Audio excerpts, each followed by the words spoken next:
membangun Banoa, ayo membangun Banoa, ayo membangun Banoa, ayo membangun Banoa.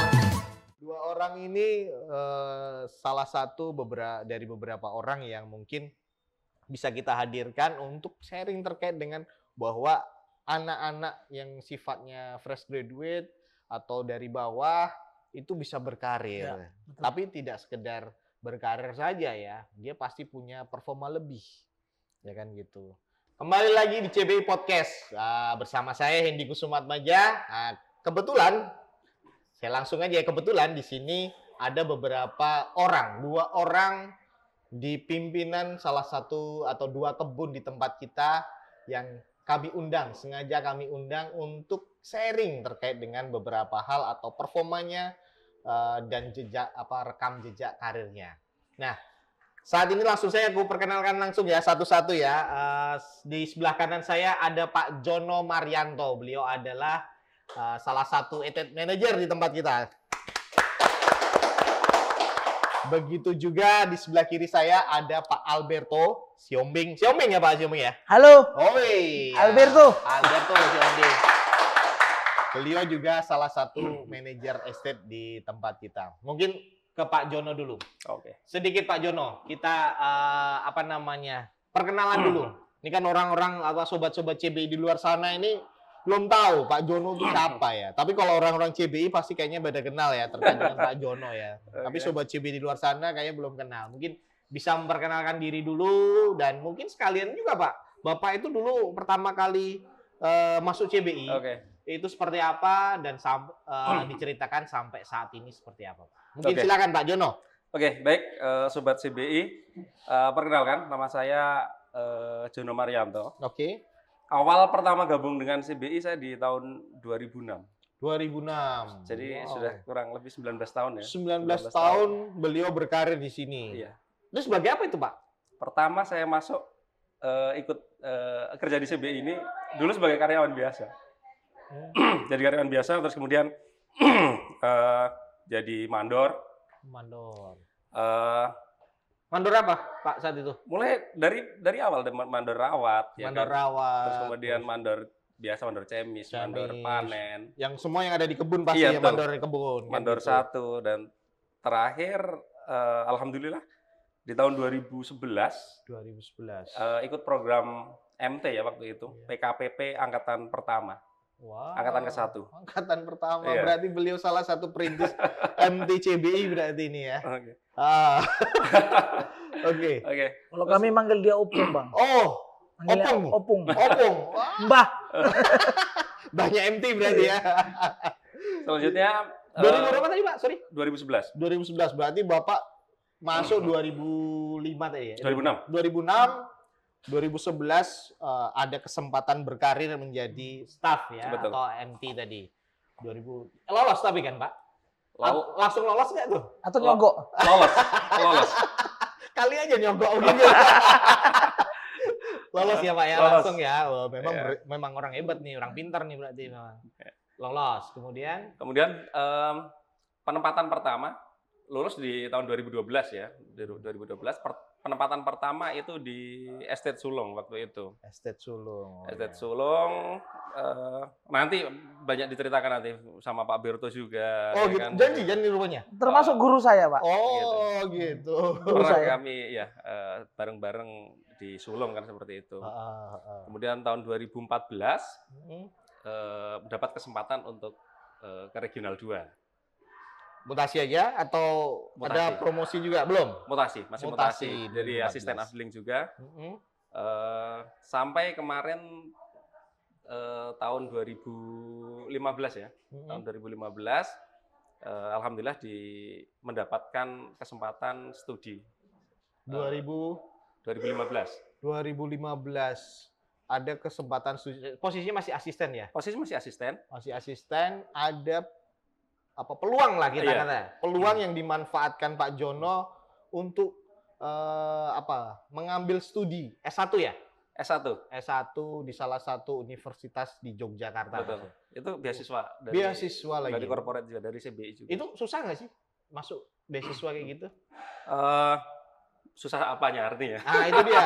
Seleksinya susah nggak menurut Pak Jono atau gimana? Yang jelas dari penilaian dari pimpinan kita seperti itu kan. Berarti Pastinya tentunya dipilih juga. dipilih dengan pastinya pimpinan nggak mungkin asal milih pakai lotre gitu kocokan Pak Alberto atau Pak Jono kan enggak ya. Pastinya melihat performa juga pastinya dengan Pak Jono kayaknya mungkin performanya bagus kali ya menurut pimpinan seperti itu dipilih dan mungkin mengikuti seleksi ya Pak saat itu dan ternyata lolos alhamdulillah mungkin ya. Susah nggak ke kuliahnya Pak? Kalau ada S2 saya mau. Dikasih sekali lagi rupanya nih ya. Dikasih hati minta jantung.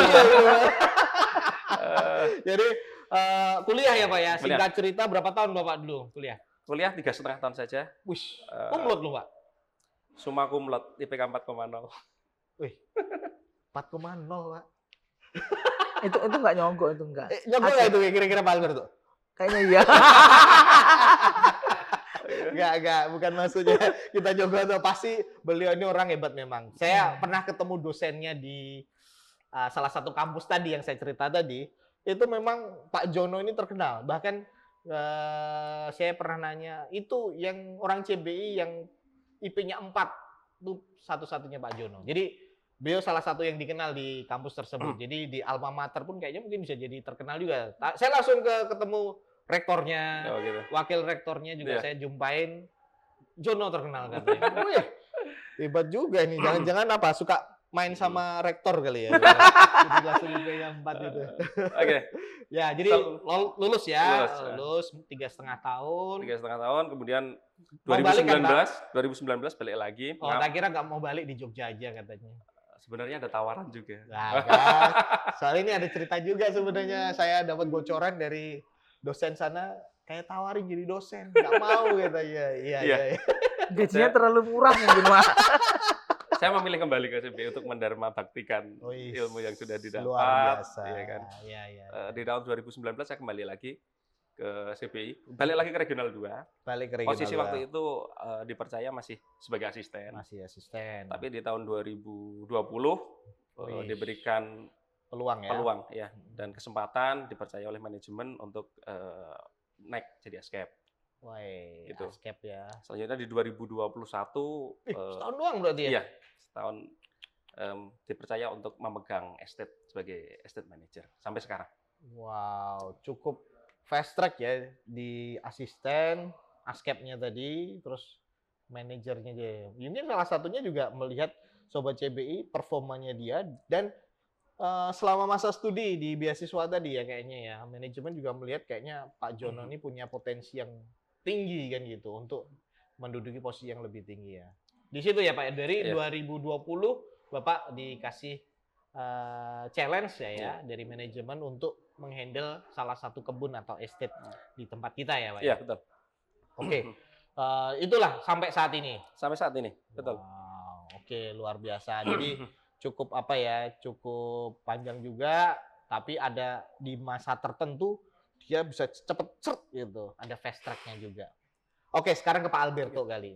Kayaknya ceritanya Pak Alberto sedikit berbeda, tapi ada mirip-miripnya tadi, ada singgungan waktu di sulung tadi kayaknya ya. Iya, betul.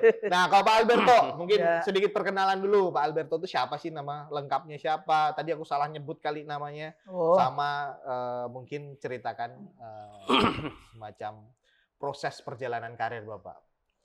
Baik, Pak Hendi, ya nama saya Alberto Siombing. Siombing, oh bener berarti kan tadi. Saya asli dari Sumatera Utara, tapi lokasi ini berbeda-beda nih. Orang Sumatera Utara, lahirnya di Riau, ya, keluarga banyak di Aceh, tinggal sekarang di Kalimantan kan gitu. Jadi kalau cuti itu Pak, uangnya habis di transport aja itu. Beli tiket aja. Iya. Oke. Jadi masuk CBI, MT pertama masuk CBI ini tahun 2013 pada saat itu Pak. Berarti MT-nya bareng sama Pak Jono? Enggak Pak. Pak Jono ini angkatan pertama, saya angkatan 5. Oh, angkatan ke-5. Iya. Makanya saya bilang tadi di awal, Pak Jono ini opung saya. Oh, iya. Kakek saya, guru saya juga. Karena waktu pada saat itu di Sulung, Pak Jono ini sebagai ya mentor juga lah, karena waktu itu mentor saya perempuan, Bu Sri, nggak enak sharingnya kan gitu. Oh, iya. Jadi saya sering diskusi itu sama Pak Jono. Tahun 2013 itu Pak, bulan 9. Saya lulus jadi asisten itu Pak 2014, bulan 2 tepatnya waktu itu. Penempatan harapannya waktu itu saya itu ditarik ke sulung Pak. Ya, sama Pak Juniansa. Rupanya nggak dikehendaki gitu. Jadi akhirnya dikirim ke Pedongatan Regional 2. Wih, itu Tahun salah satu 2014. kebun yang cukup challenging lah. Iya, Iya kan? iya betul Pak. Nah, cukup challenging lah. Jadi memang kalau ceritanya Pedongatan ini Pak, dari mentor saya sebelumnya, kalau sudah lulus dari Pedongatan itu megang kebun manapun enteng gitu loh. Kan, bener kan? Jadi memang terbukti. Sekarang mau dilempar kemanapun tetap fight gitu loh. Iya, benar-benar. Jadi ya 2014 asisten, kemudian saya termasuk orang yang sangat beruntung lah Pak di CBI karena dari semua anak MT Pak, Bang Jono ya, saya memang waktu itu dipilih untuk jadi mungkin kelinci percobaan lah. Bang. Kemungkinan kan gitu. Jadi saya maksudnya apa ini kelinci percobaan ini? Saya itu askep pertama Pak, program MT PKPP ya. Oh, PKPP. Gitu. Ya, jadi kan Pak Jono ini kan angkatan pertama, saya angkatan kelima. Walaupun Pak Jono senior saya duluan disepak gitu loh. Oh, berarti askepnya duluan Bapak ya? Iya, karena kebetulan abang ini dulu kan kuliah di Jogja. Waktu kuliah dulu. Iya. Jadi disalip di tikungan gitu loh. Iya. Iya. Oke, di challenge untuk jadi askep ya. Iya. Tahun berapa tuh? Tahun 2016 yang pertama. 16. Jadi 2 kali Bang. 2 kali saya tes askep itu, pertama nggak lulus. 2016. Nggak nyogok berarti ini pastinya. Nggak nyogok. Iya, aman. Belum ada duitnya kan. Memang nggak ada sogok menyogok sebenarnya di tempat ini. Iya. Jadi mungkin waktu itu saya baru terlalu muda. Soalnya saya baru 1,5 tahun kan. Iya. Baru 1,5, belum ada 2 tahun. Habis itu pimpinan kita bilang masih perlu belajar dulu. Jadi saya masih optimis, belajar terus. Habis itu follow up drilling terus. 6 bulan lagi dipanggil gitu, tes lagi. Hanya 6 bulan saja dikasih waktu untuk belajar Bapak untuk tes lagi ya? Tes lagi. Wow. Habis itu ya lulus Pak. Lulus? Tahun 2017-nya. 2017 jadi askep? Jadi askep. Oke. Jadi saya tuh 3 tahun, kurang lebih 3 tahun udah jadi asisten itu. 3 tahun kurang dari 2014 bulan 2 sampai 2017 saya pertama askep itu. Wow. Jadi saya pertama askep itu di Malata. Tantangannya di Malata itu asisten saya itu semua senior-senior Bang. Umurnya udah di atas kepala 35 semua. Ada yang 40. Itu. Nah, gimana tuh caranya menghandle orang yang usianya lebih tua itu? Nah, itu dia. Karena apa ya? Kalau bagi saya untuk menghadapi itu, karena saya udah pernah asisten, ya kadang-kadang kan mandornya juga banyak yang tua. Ya, pastinya kalau di soal drilling kan banyak yang lebih tua gitu. Iya, jadi intinya komunikasi lebih diintenskan aja gitu. Kadang-kadang kan kalau yang lebih tua dari kita ini kalau dimarahin atau ditegur di halayak ramai umum kayak gini kan nggak senang kan, takutnya sakit hati. Jadi kadang-kadang kita ini pendekatan secara personal, supaya dia lebih apa ya, menyampaikan ya lebih dihargai lah, seperti itu. Jadi tantangannya itu kemarin di Malata itu, tapi sering berjalannya waktu kita jadi tim yang solid waktu itu di Malata. Akhirnya ya asisten-asisten saya dulu itu sekarang udah banyak, ada juga yang sudah jadi manajer sama seperti saya. Gitu. Tantangannya di situ. Berikutnya kenapa askep? Manajernya tahun berapa jadinya? Saya manajer itu tahun 2019 Bang. 2019. 2017 askep. Ya. 2019 Bapak udah manajer. Manajer. Wow. Ini kayaknya orang-orang fast track juga nih kayaknya nih. Oke. Jadi itu mau jadi manajer pun beruntung juga sebenarnya gitu loh. Bah, inilah nih. Beruntung kenapa nih kamu bilang beruntung? Beruntung gak nyogok gitu loh. Jadi waktu itu kan Pak Owner kunjungan ke TND kalau nggak salah. Oke. Jumpain head kita ada di TND itu, bilang, sudah ada belum anak MT yang sudah jadi askep? Askep. Udah Pak, udah ada. Disebutkanlah nama saya. Terus waktu itu nama siapa lagi ya? Ada berapa banyak saat itu? Enggak, waktu itu belum terlalu banyak 2019 itu Bang. Yang banyak MTJ naik ke ASKEP itu kan tahun 2020 kalau nggak salah. Nah, disebutkanlah salah satu nama saya sudah jadi ASKEP gitu loh. Udah bisa belum jadi manajer kata Pak Owner kan? Ya, orangnya sekarang lagi di Regional 2 Pak kan gitu. Iya. Nah, terus kalau nggak salah waktu itu pas Dir of kita itu Pak Falautan menyampaikan besok kita ke Regional 2. Mungkin Bapak bisa ketemu dengan Berarti langsung di-challenge sama owner nih kayaknya. Dikasih input dikit, langsung di-challenge sama owner nih kayaknya ya Bapak. Terus jadi datengin Pak CEO saat itu? Enggak, pas kunjungan ke Regional 2 kebetulan ke Estate Malata pula. Oke. Jadi waktu itu kita kunjungan cross block, habis itu diperkenalkan saya dengan Pak CEO ke Pak Owner. Pak ini Alberto Siombing. Sebelumnya memang saya sudah dipanggil sama Pak RH kan, perihal saya ini mau nggak ditanya tuh, mau nggak kamu jadi manajer? Ya saya langsung jawab, kapan Pak? Kan kayak gitu. Saya kalau dikasih tantangan kayak gitu, kapan Pak? Kampung lah ya kan, anak Medan ini kan gitu. Jadi waktu itu ketemu sama Pak Owner, kenalan, ditanya sudah berapa tahun, ya kurang lebih saya berkarir itu 5 tahunan lah. Waktu itu 5 tahun, mulai dari asisten Pak sampai ASKEP saya sudah 5 tahun. Akhirnya Pak Owner juga nanya, kamu mau nggak jadi manajer? Saya jawab lah, ya mau lah Pak kan kayak gitu. Jadi manajer kan gitu, karena waktu itu memang estate saya itu sering kosong manajer kan. Jadi sering kita handle. Jadi kalau jadi manajer masih enteng lah kayak gitu. Udah terbiasa menghandle karena kekosongan kayak gitu ya. Iya. Jadi singkat cerita langsung diproses ya sama tim langsung diproses. Iya, langsung diproses.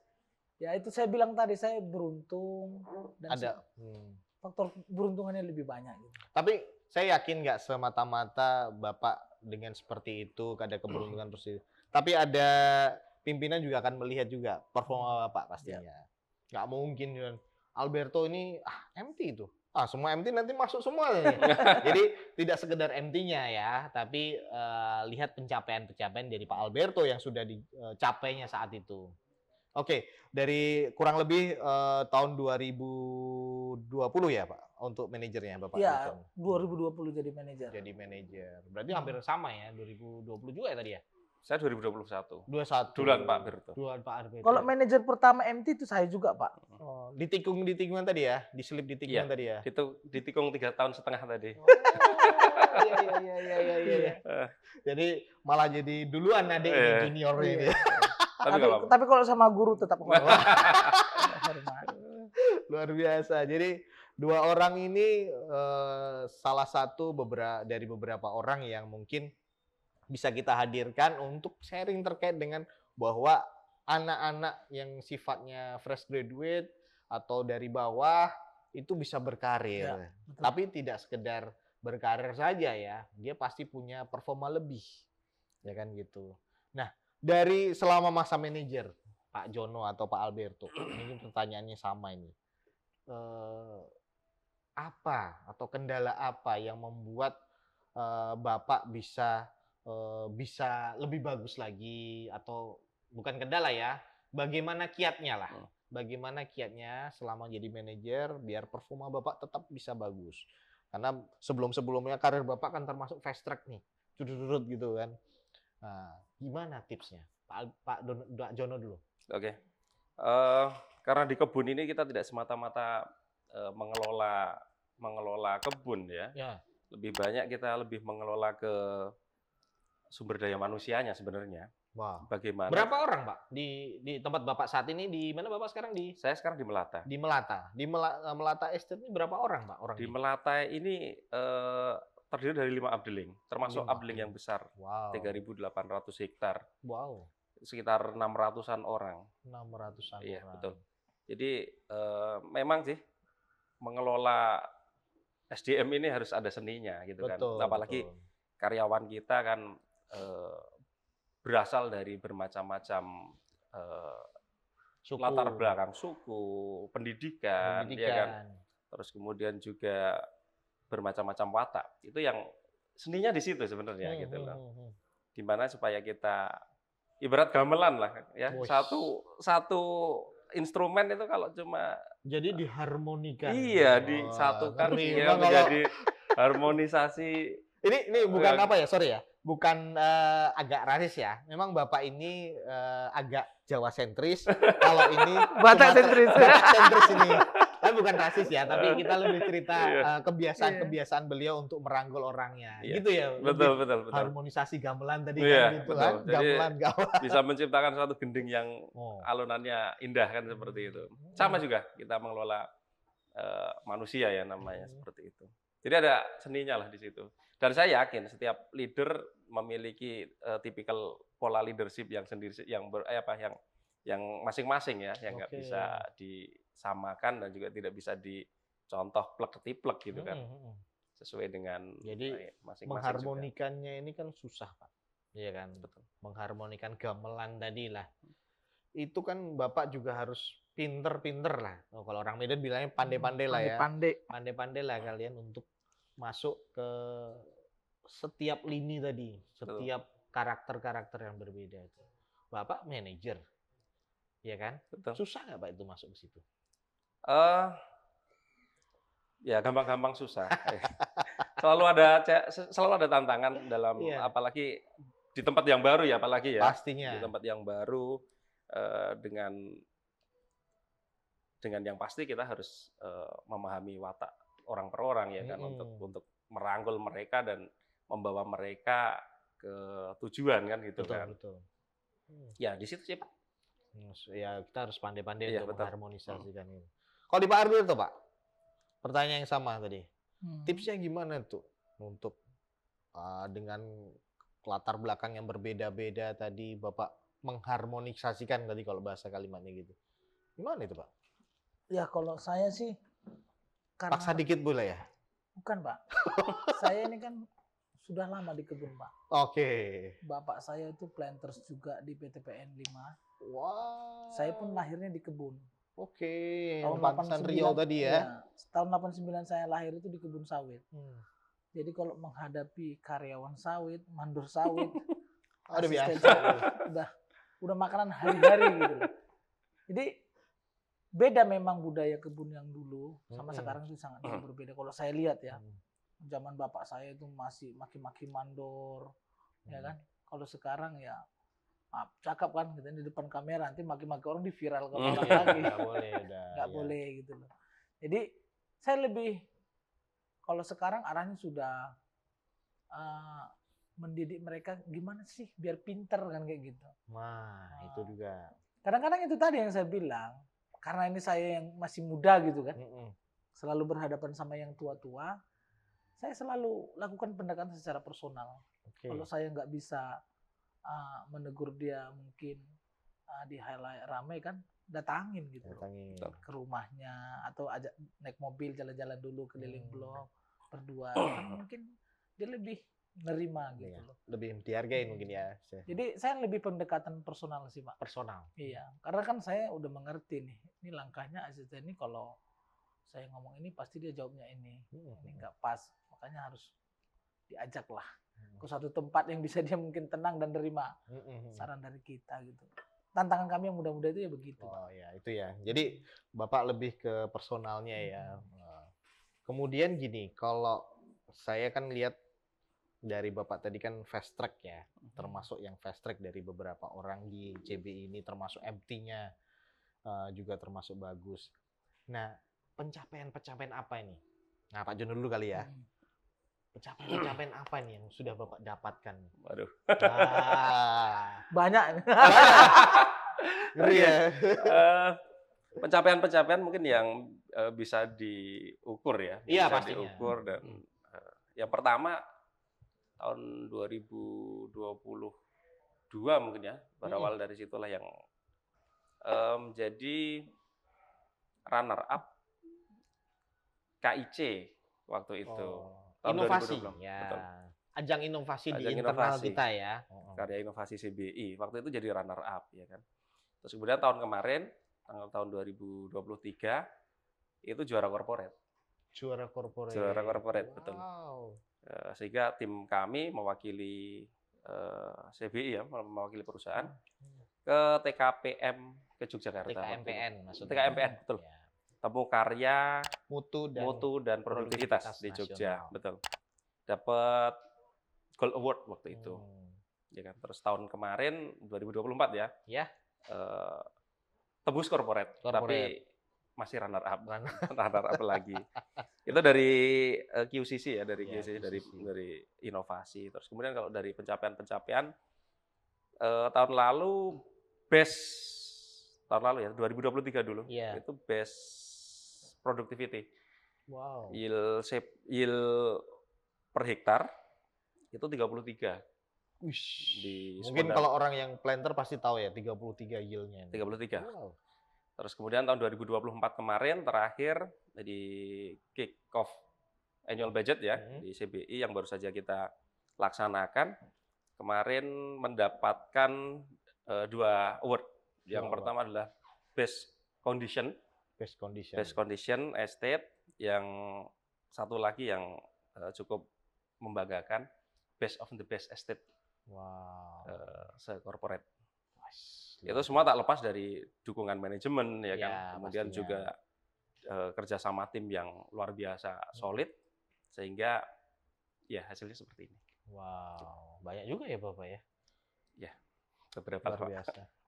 Kalau Pak Alberto, nah pertanyaan sama ini, achievement apa nih Pak selama di sini lah ya kita katakan. Ini Pak Alberto, Pak Jono tadi udah sampaikan KIC, best of the best dan sebagainya. Kalau Bapak apa nih Pak? Kalau saya rezekinya yang the best, Pak. Jadi Ya. pencapaian ada. Ya. Gitu loh. Ada. Waktu kami asisten itu, ini RH kami sekarang Pak Saryanto itu Pak ya. Dulu waktu masih ASKEP kami capai itu tahun 2016 itu best estate nomor 2 itu. Wow. Terbaik Se-CBI ya? CBI, ya. Wow. Waktu itu. Makanya nama kami harum semua, Pak. Udah mandi ya kalian Ber- berdua. Beruntung lagi ya kan. Beruntung estate-nya dapat, jadi asistennya laku gitu. Jadi dikenal orang gitu loh, Pak. Oke. Kadang-kadang gitu, asisten dikenal karena estate-nya Ya, bagus gitu. bagus ya. Loh. Siapa tuh asistennya kan gitu. Hmm. Siapa tuh manajernya gitu, ditanya gitu. Biasanya emang gitu sih. Iya. Mencuatnya gara-gara ada pencapaian-pencapaian, siapa Iya. manajernya biasa estate-nya, siapa ASKEP-nya gitu sih memang Iya. benar. Oh, Terus iya. pencapaian lain sih pernah waktu di Sungai Bulik saya manajer itu kita juga mendapatkan best estate nomor 2 juga di Sungai Bulik tahun 2022. Habis itu juga 2023 kemarin best cost Bang ya. Betul. Best Sungai cost. Bulik ya, kita Wes. dapat gitu. Luar biasa. Memang kita ada beberapa awarding atau pencapaian-pencapaian di estate atau di mill atau di salah satu unit bisnis kita ada beberapa setiap tahun. Jadi kita bisa mengukur ya sebenarnya ini potensial atau enggak, ini berprestasi atau enggak di orang-orang di tempat kita sehingga itu ya. Nah, itu kan butuh kerja keras nih ya, Pak Alberto. Nah, Pak Jono juga. Tapi kan nggak cuman kerja keras saja kan sebenarnya ya. Juga pasti ada diimbangi dengan kegiatan-kegiatan biar nggak bosen. Apalagi sekarang nih kalau kita lihat ya tenaga kerja kita hampir 60% itu generasi-generasi yang mungkin kelahiran di 94, 95 lah kan gitu ya. Milenial kan gitu. Nah, gimana tuh cara menyeimbangkan tuh dengan Bapak seorang pimpinan-pimpinan muda lah katakan gitu. Gimana itu Pak? Menyeimbang. Pak Alberto dulu lah, tadi Pak Jono udah kan. Saya dapat yang kedua terus ya kan. Iya. Makanya best award-nya pun sering dapat yang kedua terus gitu loh. Oh iya. Aduh. Ya. Jadi gitu Pak ya. Untuk menyeimbangkan itu kita harus kadang-kadang saya membandingkan Pak Oke. antara yang generasi tua Nah, dan generasi muda. nah itu dia. Kadang-kadang generasi tua ini pun saya suruh belajar juga nih sama yang milenial tuh. Oke. Apalagi yang milenial kan sekarang jago kali tuh, teknologinya oke. Karena ya kan? CBI kayaknya juga pengembangan teknologi di kebunnya juga Luar biasa. cukup masif juga ya. Iya. Sekarang kita nyemprot pun sudah pakai drone ya kan. Drone. Ya, yang milenial itu cepat nangkap otaknya gitu. Kalau yang tua ini biasanya kan Aplikasi-aplikasi di kebun untuk ngitung Iya, juga pakai untuk- HP udah ya. udah ada program itu sendiri. Program gitu. tersendiri ya. Kalau Jangan dulu- sebut Bang, jangan sebut Bang. Enggak. karena nggak dibayar. Kalau dulu kita kan mutu anca itu masih catat-catat. Iya, sekarang enggak. Sekarang sudah canggih gitu. Canggih kita. Sambil nelpon bisa juga mutu anca gitu. Jadi teknologi udah luar biasa. Tapi memang itu yang muda-muda nih yang cepet dia gitu. Makanya saya kalau dikasih asisten milih yang muda bang, kan gitu. Oh, gitu ya. Nah, Tapi nyeimbanginnya gimana tuh? Apakah pakai kegiatan-kegiatan sosial atau hobi kayak gitu, Bapak? Iya, kadang gitu. Di kebun ini kan apa sih hiburan kita yang ada di Nah, kebun? itu pula ya. Biar nggak dia boring Iya, kan kayak betul. gitu. Nah, kadang-kadang dia suka karaoke, kita ajak karaoke kan gitu. Dia suka olahraga, kita ajak olahraga. Badan saya gemuk, tapi olahraga. Main bola pun masih salto juga nih bang, kan gitu. Jadi Lincah ya Pak Alberto ini kalau di lapangan memang.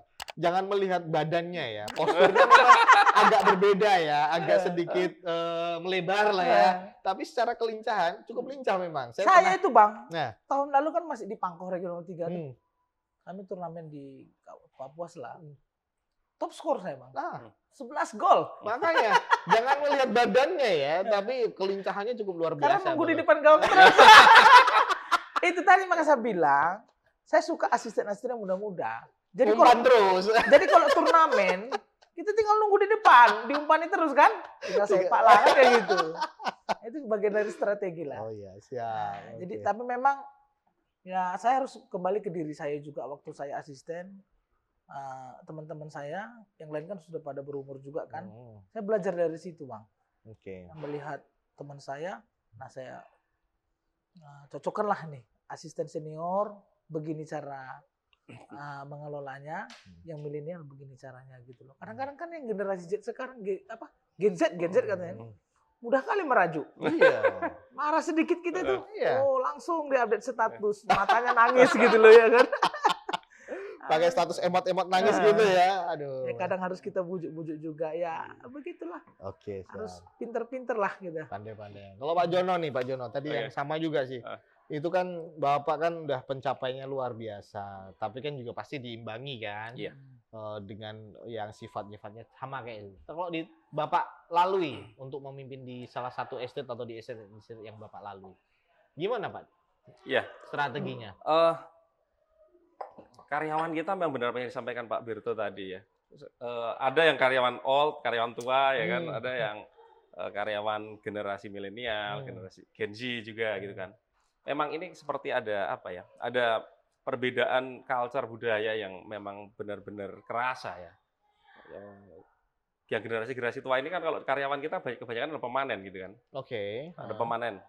Tapi untuk yang level supervisi, terus kemudian ya sebagian karyawan kita, admin pasti yang kelahirannya lebih muda kan seperti itu. Memang di sini ada satu seperti perbedaan apa akulturasi budaya kan seperti itu. Budaya baik itu budaya kerja maupun budaya pemikiran juga gitu. Jadi ya untuk pemanen bagaimana kita yang notabene tadi diisi oleh orang-orang yang sudah berumur ya kan, ya kita harus adaptif juga kepada mereka. Tidak bisa kita serta-mertakan dalam mengelola mereka kita samakan dengan yang anak-anak zaman sekarang kan seperti itu. Maka saya teringat salah satu syarat membangun budaya pondok, budaya implasmen itu yang disampaikan oleh Pak Deputi itu kan salah satunya sekarang ditambahkan lagi adanya sinyal gitu loh. Karena memang itu sekarang bukan Sinyal, barang ya. sinyal. Bukan barang apa lagi ya? Bukan barang tersier lagi karena itu sekarang udah kebutuhan primer kan Masuk gitu. ke primer sekarang. Sekarang masuk ke primer karena kecepatan informasi terus kemudian juga hiburan gitu kan. Termasuk di channel ini juga. Termasuk channel ini juga. Kalau nggak ada yang like nanti. Sobat-sobat CBI di luar sana, ini salah satunya adalah channel kita ini kan pasti Betul. butuh sinyal ya untuk Iya. bisa diakses ya. Betul. Betul ya. Jadi ya memang harus ya setiap zaman itu ada masanya memang betul itu. Ungkapan itu memang betul dan memang kita harus juga berubah seperti itu. Setiap zaman ada masanya, setiap masa ada zamannya, Betul. kan gitu ya. Wow. Oke, terima kasih. Thank you Pak Alberto, thank you Pak Jono, luar biasa. Ya, sharing kita pada pagi hari ini luar biasa. Intinya sih kita sharing terkait dengan beberapa informasi ya, menginspirasi berapa karir atau perjalanan karir bapak-bapak sekalian di sini cukup menginspirasi mungkin dan sobat-sobat CBI terutama yang mengimbangi atau sifatnya bisa bekerja tapi juga tidak hanya bekerja ternyata. Kuncinya mereka juga tidak hanya bekerja ternyata. Jadi setelah kita discuss ada kegiatan-kegiatan yang sifatnya non job istilahnya, di luar pekerjaan. Mungkin sifatnya hobi. Iya. Pak Alberto tadi olahraga dan karaoke tadi ya Iya. katanya. Terus Pak Jono juga sifatnya tadi ada gamelan rumbuk sosialnya juga cukup tinggi nih kayaknya. Jadi itulah menyeimbangkan antara kewajiban yang sifatnya pekerjaan dan sifatnya di luar pekerjaan. Oke, terima kasih sobat-sobat CBI sudah menyaksikan. Jangan lupa subscribe, kemudian komen, share, dan like video ini. Sebarkan ke seluruh dunia di sana, sebarkan ke teman-teman sobat CBI yang lain untuk bisa menyaksikan video ini dan saksikan juga video-video yang sudah tayang dan tunggu juga video yang akan tayang selanjutnya. Bersama kami CBI Podcast, karya nyata untuk negeri.